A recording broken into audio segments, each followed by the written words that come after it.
পৃথিবীর সবচেয়ে উচ্চতম, শীতলতম ও শুষ্কতম মহাদেশ অ্যান্টার্কটিকা। এই মহাদেশের পরিবেশ এতই দুর্গম যে এখানে কোনো মানুষের পক্ষে স্থায়ীভাবে বসবাস করা সম্ভব নয়। পৃথিবীর সর্বদক্ষিণের জনমানবহীন রহস্যে ঘেরা মহাদেশ অ্যান্টার্কটিকা সম্পর্কে জানব জানা অজানার এই পর্বে।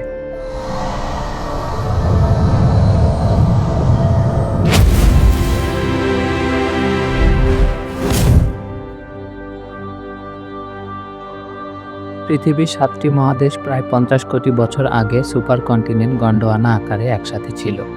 পৃথিবীর ভূগর্ভস্থ প্লেটের গতিশীলতার কারণে পর্যায়ক্রমে মহাদেশগুলো আলাদা হয়ে যায়। দক্ষিণ মেরুতে অবস্থিত বিশ্বের পঞ্চম বৃহত্তম এই মহাদেশের আয়তন 1,40,00,000 বর্গ কিলোমিটার। এই মহাদেশের 98% অঞ্চল বরফে ঢাকা। এই বরফের চাদরের সর্বনিম্ন পুরুত্ব প্রায় 1 কিলোমিটার। পৃথিবীর মোট বরফের 90% এবং বিশুদ্ধ পানির 70% অ্যান্টার্কটিকাতে জমে আছে। পৃথিবীর 6টি মহাদেশের অধীনে প্রায় 200টি দেশ থাকলেও অ্যান্টার্কটিকা মহাদেশে কোনো দেশ নেই। এর প্রধান কারণ হলো এখানে মানুষের কোনো স্থায়ী বসতি নেই।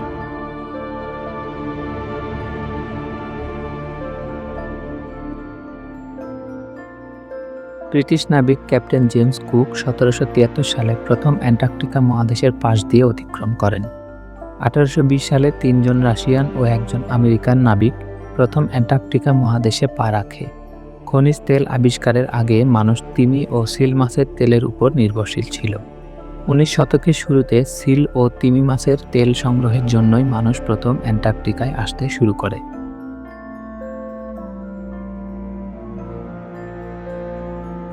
এই মহাদেশে মূলত 2টি ঋতু, শীত ও গ্রীষ্মকাল। এই 2 ঋতুতে অ্যান্টার্কটিকায় সত্যিকার অর্থে একেবারে রাত আর দিন পার্থক্য। অ্যান্টার্কটিকার গ্রীষ্মকালে সূর্য কখনোই পুরোপুরি অস্ত যায় না। এ সময় দিগন্ত রেখা বরাবর সূর্য চারদিকে ঘুরতে থাকে। আর শীতকালে এখানে টানা 4 মাস সূর্যই ওঠে। অ্যান্টার্কটিকার এই দীর্ঘ রাতের আকাশে চাঁদ উঠলে তা টানা 1 সপ্তাহ পর্যন্ত দেখা যায়। সাধারণত শীতকালে এখানকার তাপমাত্রা থাকে -80 থেকে 90 ডিগ্রি সেলসিয়াস এবং গ্রীষ্ম মৌসুমে এর তাপমাত্রা থাকে 5 থেকে 15 ডিগ্রি সেলসিয়াস। প্রতি বছর গ্রীষ্মকালে গড়ে প্রায় 4000 বিজ্ঞানী অ্যান্টার্কটিকায় গবেষণার জন্য আসেন এবং শীতকালে মাত্র 1000-এর মতো বিজ্ঞানী এই চরম প্রতিকূল পরিবেশে অবস্থান করে।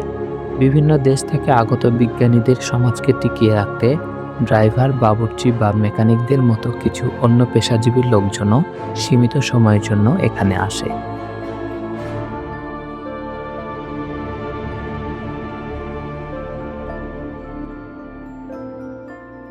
অ্যান্টার্কটিকার মাঝ বরাবর ট্রান্স অ্যান্টার্কটিক পর্বতশ্রেণী এই মহাদেশকে পূর্ব ও পশ্চিম অংশে ভাগ করেছে। পশ্চিম দিকের তুলনায় এর পূর্ব দিকে শীতের প্রকোপ অনেক বেশি। গ্লোবাল ওয়ার্মিংয়ের কারণে আমাদের গ্রহের এই হিমঘর প্রত্যাশার তুলনায় খুব দ্রুত গলতে শুরু করেছে।